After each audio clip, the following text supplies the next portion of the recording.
Halo semuanya, selamat datang di podcast kami. Di sini kami akan membahas isu yang sangat penting tentang hak asasi manusia, terutama mengenai hak-hak anak. Kita tahu Indonesia punya banyak tantangan dalam hal ini. Nah, hari ini kita akan membahas kasus mengenai pembunuhan Angelin yang menyoroti bagaimana hak-hak anak bisa terabaikan dalam lingkungan yang seharusnya bisa melindungi mereka, yaitu rumah. Kenalin dulu, aku Palupi, dan di sini aku akan nemenin kalian dan ditemani oleh 5 teman-teman hebat dari kelompok 6 yang siap berdiskusi tentang penerapan nilai-nilai Pancasila yang menanggapi kasus pembunuhan Angelin ini. Sebelum itu kita kenalan dulu yuk. Yang pertama mungkin dari Kak Helen. Hai, saya Ellen guys. Ya, selanjutnya Kak Mary. Halo, aku Mary. Selanjutnya Nisa. Hai, aku Nisa. Selanjutnya Keisha. Hai, aku Keisha. Selanjutnya Novia. Halo, aku Novia. Oke, kita udah kenalan satu sama lain. Nah, kita mulai ya. Mungkin sekarang kita mulai. Jadi seperti yang kalian tahu, kasus Angelin ini adalah salah satu tragedi yang sangat mengerikan. Bayangin, seorang anak perempuan yang tinggal bersama ibu angkatnya justru harus mengakhiri hidupnya dengan cara yang sangat tragis. Kita akan membahas isu ini dengan lebih dalam lagi. Jadi mungkin pertama kita akan jelasin tentang kasus Angelin itu sendiri. Mungkin dari Kak Ellen, kalau menurut Kak Ellen gimana? Jadi gini guys, Angelin itu dia itu kan anak anak adopsi ya. Jadi Ya, dia itu betul. diadopsi oleh ibu kandungnya dia, namanya Margaret Christina Megawe.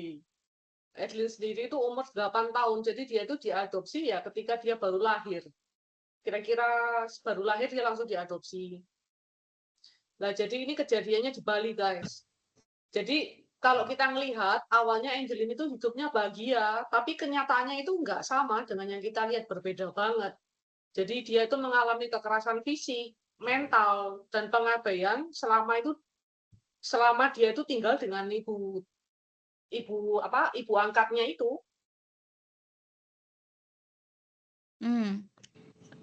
Oh iya, betul banget Kak Ellen. Sungguh tragis ya peristiwanya. Kalau menurut Kak Mary, yang Kak Mary ketahui tentang pembunuhan Angelin ini, apa aja sih? Jadi yang ku baca dari berita itu pada tahun 2015, Angelin dilaporkan hilang oleh keluarga angkatnya. Tapi setelah hampir 1 bulan, jasadnya ditemukan terkubur di halaman rumah mereka. Proses penemuan jasad Angelin ini sangat tragis karena ia tidak hanya meninggal, tetapi juga mengalami kekerasan fisik yang parah sebelum kematiannya. Kalau menurut Nisa sendiri?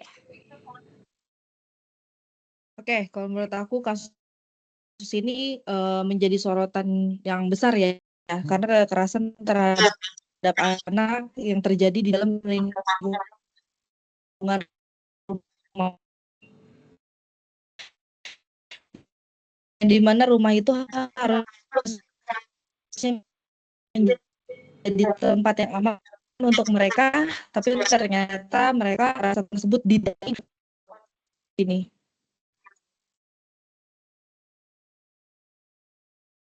Oke, kalau kita dengar mungkin pendapat lain ya dari Keisha itu sendiri. Kalau menurut aku sendiri ya, kasus ini tuh mengingatkan kita untuk pentingnya peran masyarakat dan mengawasi serta melindungi anak-anak.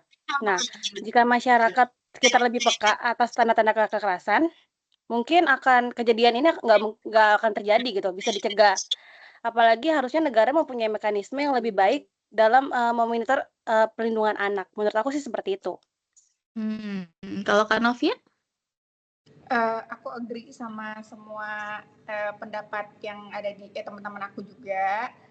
Karena selain hak anak untuk hidup dan mendapatkan perlindungan, jadi hak untuk mendapatkan keadilan juga sangat penting. Jadi bukan anak itu wajib untuk dilindungi, karena kan memang anak dilahirkan untuk kita lindungi, kita kita sama hak seperti orang dewasa lah gitu kan, lindungi, mendapatkan pendidikan yang baik, dapat kasih sayang yang baik gitu kan. Jadi dengan adanya kasus ini, ya kita harus menyuarakan juga untuk hak anak ini harus banyak didengar dan diperhatikan dengan teliti untuk orang tua, untuk cara mengasuhnya, menyayanginya, dan mendapatkan keadilannya.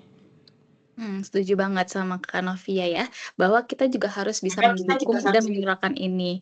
Nah, tadi kan dari semuanya itu ada banyak hal ya, hal-hal yang berkaitan sama kasus pembunuhan Angelin ini. Sekarang mari kita coba gali lebih dalam lagi, kira-kira apa aja sih hak-hak yang dilanggar dalam kasus pembunuhan Angelin ini?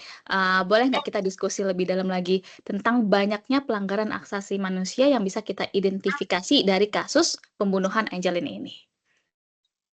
Mungkin Kak Ellen? Kalau menurutku guys, yang pertama yang dilanggar itu pastinya itu hak hidupnya dia ya. Kan terakhir dia itu kan dia dibunuh terakhirnya, tapi kan perjalanan sebelum dia dibunuh kan dia itu kayak disiksa dulu. Terus dia juga mengalami kekerasan fisik loh tuh si Angelin itu. Dan seharusnya kan dia itu kan dilindungi kan sama ibu angkatnya itu loh, tapi ya malah dijahatin terus terakhir kan malah dibunuh dia. Jadi yang dilanggar tuh pasti hak hidupnya dia sih, kasihan juga dia. Berarti kalau menurut Kak Ellen yang pertama adalah hak untuk hidup ya. Jadi karena Angelin ini dibunuh oleh ibu angkatnya dan akhirnya meninggal, dan itu berarti hak untuk hidupnya itu dirampas dari ibunya ya. Betul. Oke, kalau dari Kak Mary? Kalau dari saya itu yang menyatakan hak untuk mendapatkan perlindungan dari kekerasan. Negara melalui sistem hukum seharusnya hadir untuk memastikan bahwa anak-anak terlindungi dari segala bentuk kekerasan, baik fisik maupun psikologis maupun seksual. Kasus ini menunjukkan bahwa betapa lemahnya pengawasan terhadap anak-anak yang berada di bawah asuhan keluarga angkat. Jadi maksudnya paling enggak Indonesia itu ada hukum untuk melindungi anak-anak yang anak adopsi, memastikan mereka tuh hidup di lingkungan yang sangat baik. Menarik juga ya, ternyata ada banyak hal yang harus kita perhatikan. Contoh tadi kan Kak Mary jelasin kalau pemerintah itu seharusnya fokus dan mungkin membuat kayak sebuah sistem. Kalau misalkan ada orang tua yang mau mengadopsi anak, nah sistemnya itu gimana nih supaya untuk bisa melindungi anak tersebut agar terhindar dari kekerasan kayak gitu ya, Mas? Benar. Oke, mungkin Nisa ada pendapat yang berbeda? Oke, kalau menurut aku ya pelanggaran lainnya itu adalah hak atas kasih sayang dan pengasuhan yang layak. Anak-anak mendapatkan perhatian, kasih sayang, dan pendidikan yang baik dari orang tua atau pengasuh mereka.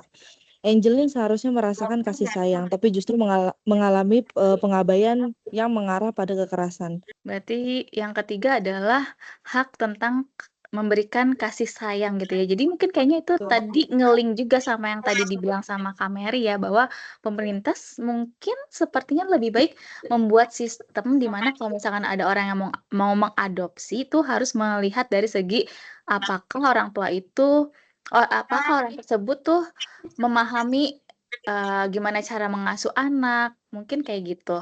Mungkin kalau kita dengar dari pendapat lain dari Kesha mungkin? Kalau menurut aku dari kasus ini tuh yang dilanggar itu hak atas keadilan hukumnya. Kenapa bisa dibilang seperti itu? Karena dalam kasus ini meskipun pelakunya udah dihukum, tapi proses hukumnya sempat terhambat kan ya. Nah, berarti kan di sini kan bisa menunjukkan bahwa negara itu memiliki hukum. Tapi dalam implementasinya tidak selalu berjalan secara cepat dan efektif gitu loh. Masih ada aja kendala-kendalanya gitu. Jadi untuk hak atas keadilannya tidak terpenuhi dengan maksimal gitu menurut aku. Betul banget sih, setuju banget. Karena kalau kita ikuti gitu ya kasusnya, ada banyak banget proses yang akhirnya mengakibatkan terhambatnya kasus ini. Apalagi pelaku sebagai ibunya pun ditetapkan sebagai tersangka juga sedikit terhambat. Dan kalau dilihat juga banyak banget proses kayak misalkan reka ulangnya berkali-kali, Iya, benar. terus harus bisa menemukan saksi beberapa saksi, terus juga, harus apa sih namanya, harus melakukan otopsi juga gitu, untuk bisa mengetahui apakah ini benar-benar, si pelakunya ibu angkatnya itu, gitu. Jadi setuju sih kayaknya, hak selanjutnya itu adalah hak keadilan dalam hukum, karena kasus ini cukup panjang waktu itu ya prosesnya. Kalau dari Kak Novia sendiri? Iya, betul. Aku juga berpendapat yang sama sih sama kayak kalian dengan kayak Pancasila, sila ke-1 ketuhanan yang Maha Esa. Di situ bahwa manusia itu ciptaan Tuhan yang wajib kita. Nah kalau tadi kan kita, diskusinya tentang hak asasi manusia itu sendiri dari segi hak apa aja dari kasus ini kan. Nah sekarang coba kita diskusikan lagi, kita berbicara lebih dalam tentang penerapan nilai-nilai Pancasilanya dalam menanggapi isu hak asasi manusia seperti yang terjadi pada kasus Angelin ini. Kalau dari Kak Ellen gimana? Kalau menurutku sih guys, kalau Angelin ini yang dilanggar tuh sila kedua ya. Karena sila kedua itu kan berbunyi kemanusiaan yang adil dan beradab toh. Kalau keadilan sudah pasti tidak adil, wong dia diperlukan kayak seperti itu aja dia juga dibunuh, hak hidupnya diambil. Kalau masalah beradab itu kan dia disiksa, itu kan berarti sudah ya memang tidak beradab gitu loh. Yang seharusnya itu anak diperlakukan dengan kasih sayang, kayak diperlakukan dengan baik, kayak dididik, itu malah diperlakukan kayak tidak manusiawi gitu. Setuju banget sih. Dari kasus ini sudah terlihat jelas ya bahwa ini merupakan pelanggaran dari sila kedua ya. Kalau Kak Mary sendiri? Kalau dari aku ambil dari kacamata sila kelima ya, keadilan sosial bagi seluruh rakyat Indonesia. Kedengarannya sih sangat serius itu makna kalimatnya. Tapi sebenarnya makna itu dekat banget sama kehidupan sehari-hari kita, apalagi kalau kita ngomongin soal anak-anak. Keadilan sosial itu artinya semua anak, tanpa peduli siapa mereka itu berhak disayangi dan dibesarkan dengan layak. Mereka semua punya hak tumbuh dan lingkungan aman dan penuh perhatian. Nah, disinilah seharusnya negara hadir bukan cuma lewat aturan atau janji di atas kertas atau di atas sila Pancasila, tapi lewat aksi nyata. Negara harus benar-benar memastikan anak-anak Indonesia, termasuk Angelin, benar-benar dapat hak untuk merasa aman, hak dilindungi, hak untuk didengar, dan hak untuk hidup di Indonesia. Sayangnya dalam kasus Angelin kan, yang kita lihat justru sebaliknya. Negara baru muncul setelah semuanya terlambat. Padahal kalau nilai-nilai keadilan sosial itu diterapkan dari awal, mungkin ceritanya bisa berbeda ya. Itu sih dari saya. Setuju banget. Jadi penting banget ya untuk kita lebih memahami lagi nih tentang arti dari Pancasila. Dan nggak hanya pahamnya juga, tapi menerapkannya di dalam kehidupan kita sehari-hari. Sehingga ini akan membuat kasus Angelin ini tidak terjadi lagi di anak-anak yang lainnya. Gitu. Kalau Keisha?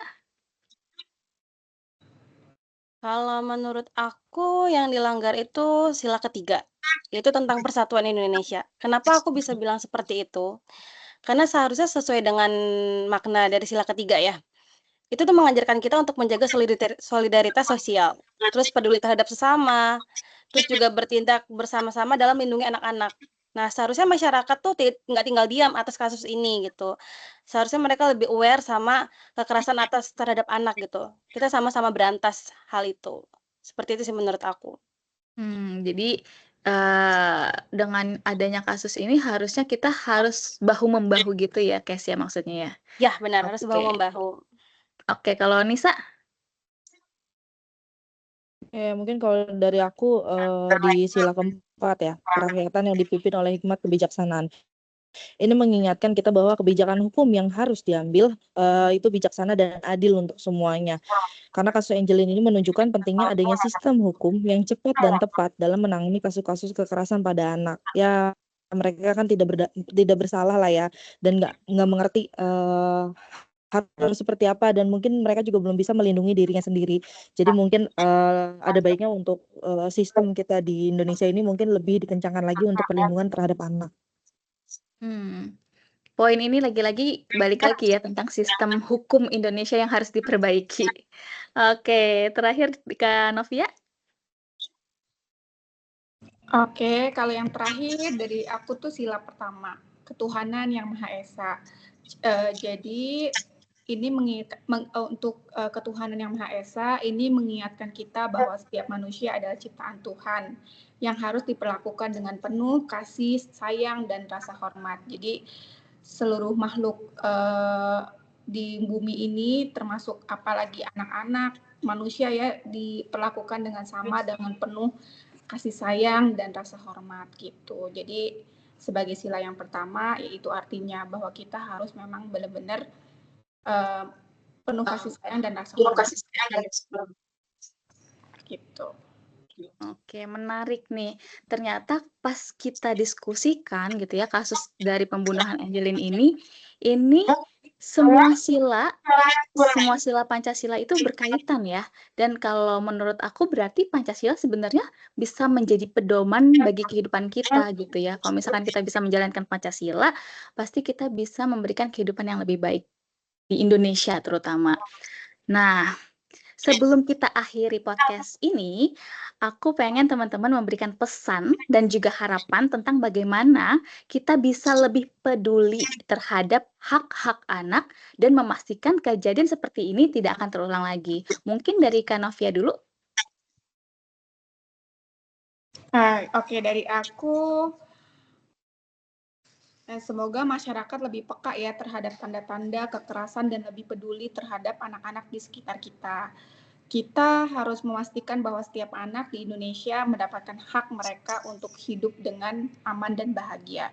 Apalagi aku untuk kasus ini aku relate banget ya, relevan banget karena aku juga udah punya anak. Jadi kayak benar-benar kita tuh harus bertanggung jawab banget terhadap anak karena anak itu tidak ada yang mau dilahirkan. Kita yang sebagai orang tua yang memang memilih untuk mempunyai anak. Jadi memang anak itu harus dijaga banget karena karena kita semua bergantung kepada generasi muda ya. Kalau generasi kita ini tidak dijaga dengan baik, dari mulai anak-anak sampai ke remaja itu akan menghancurkan negara juga gitu.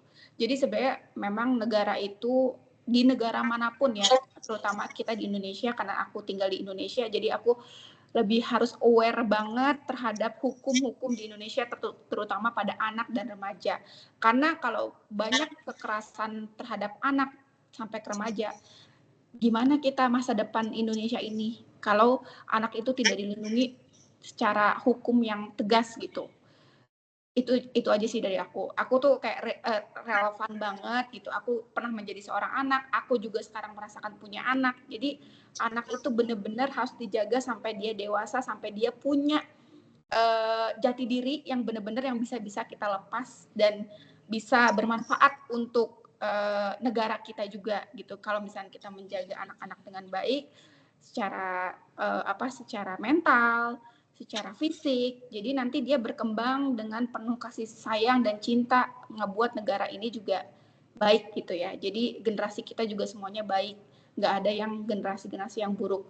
Dengan kasusnya Angelin ini kayak aduh sangat disayangkan banget gitu, ngedengernya itu kayak nggak enak banget gitu kan, apalagi kayak penanganannya telat banget gitu ya, setelah udah meninggal baru terus keluarganya menuntut baru kayak rame gitu. Itu aja sih, semoga negara kita lebih baik lagi dalam hukum terutama kepada anak dan remaja. Oke, itu aja, thank you. Amin. Kalau dengar dari penjelasan, dari saran dan juga pesan dari Kak Novia, terlihat ya Kak Novia sebagai ibu yang baik buat anaknya ya. Oke, next-nya Nisa. Oke, mungkin kalau dari aku terkait dengan pendidikan mengenai hak asasi manusia, khususnya haknya anak, harus lebih ditingkatkan lagi, baik di sekolah maupun di masyarakat. Anak-anak harus tahu bahwa mereka berhak dilindungi dan kita sebagai warga negara juga harus berperan aktif dalam melindungi mereka. Ya, seperti yang aku katakan di awal, mereka kan mungkin tidak bisa melindungi diri mereka sendiri ya, karena secara fisik mereka juga ya anak gitu, mereka bisa apa sih gitu. Setuju banget. Jadi mungkin bisa didasari oleh pendidikan di Indonesianya juga ya. Jadi maksudnya di sekolah itu bukan cuma akademiknya, tapi dari segi moralnya juga diajari seperti itu. Kalau Kesha? Betul. Kalau menurut aku, kita sebagai generasi muda itu harusnya lebih aktif dalam menjaga dan memperjuangkan hak-hak anak, serta mendesak pemerintah untuk meningkatkan sistem perlindungan anak di Indonesia. Jadi menurut aku sih di Indonesia ini tuh darurat hukum ya. Jadi, menurut aku sih seharusnya kita sebagai generasi muda, kita harusnya lebih paham dan lebih, aware gitu untuk menjalankan hak dan kewajiban yang ada di Indonesia ini. Biar kita bisa menjadikan contoh buat, remaja-remaja yang lain di sekitar kita, gitu sih menurut aku. Luar biasa banget, generasi muda untuk masa mendatang ya. Jadi kita harus bisa lebih aktif, tapi mungkin sebenarnya kalau didengarnya gampang, tapi pas dijalaninya susah. Nah, itu kita perlu, apa ya, membangun lagi nih rasa kepekaan kita, sehingga kita bisa aktif gitu ya. Kalau Kak Mary? Kalau dari versi aku, Pancasila tuh seharusnya nggak cuma teori yang dihafal pas ujian atau dibaca waktu upacara doang ya. Jadi Ya, nilai-nilainya harus betul. benar-benar diterapkan dalam kehidupan sehari-hari. Karena pada dasarnya Pancasila itu bisa jadi pedoman yang kuat buat kita dalam memperlakukan orang lain dengan adil, menghargai perbedaan, terutama melindungi hak asasi manusia. Jadi jangan sampai Pancasila cuma hidup di atas kertas atau hanya dibaca saat upacara. Harusnya dia hidup di tindakan kita, di cara kita bersikap, dan sistem dibangun negara buat menjaga warganya. Karena kalau semua nilai itu benar-benar dijalankan atau berjalan dengan baik, kita nggak cuma ngomongin soal hak asasi manusia ya, tapi kita benar-benar mewujudkan dalam kehidupan nyata kita sebagai warga Indonesia. Oke, setuju banget sama Kak Mary.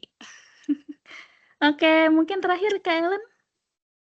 Setuju. Kalau aku sih gini guys, kalau aku kita ini kan semuanya warga negara Indonesia. Jadi semuanya itu kita itu ya masing-masing itu ya bekerja sama untuk membangun masyarakat yang lebih peduli dan bertanggung jawab terhadap kesejahteraan anak-anak. Jadi itu bukan kayak ya itu tadi karena kalau Pancasila itu hidup di dalam kehidupannya kita, jadi kita ini secara bersama-sama, secara komunal ya. Jadi karena apa? Karena sebenarnya ya anak-anak itu adalah ya masa depan bangsa Indonesia itu sendiri. Jadi kita itu yang sebagai generasi di atas kita bertanggung jawab untuk generasi berikutnya. Secara komunal, secara bersama-sama. Itu sih kalau dari aku. Oke, mungkin berarti kalau Kalau aku boleh elaborate, poinnya Kak Ellen adalah kita sebagai masyarakat Indonesia harusnya memiliki komunitas yang bisa membangun hak asasi manusia itu menjadi lebih baik gitu ya. Gitu supaya betul. mendapatkan kesejahteraan bagi anak-anak, mungkin ya, terus juga bisa memajukan generasi muda Indonesia gitu. Oke, menarik. Oke, dari keseluruhannya sebenarnya kita bisa banyak belajar banget dari kasus Angelin ini, dan bahkan dari kasus Angelin kita bisa jadi lebih tahu lebih dalam ya tentang hak asasi manusia itu sendiri, dan juga tentang kaitannya nilai-nilai yang ada di Pancasila. Oke, itu aja untuk pembahasan podcast kita kali ini. Terima kasih banyak untuk diskusinya. Semoga podcast ini memberikan wawasan baru untuk kita semua. Sampai jumpa di episode berikutnya, dan jangan lupa untuk terus menjaga dan memperjuangkan hak asasi anak sesuai dengan nilai-nilai Pancasila. Thank you. Oke, Thank terima kasih you. semuanya. Sampai Terima jumpa. kasih. Bye-bye. Sampai jumpa. Bye.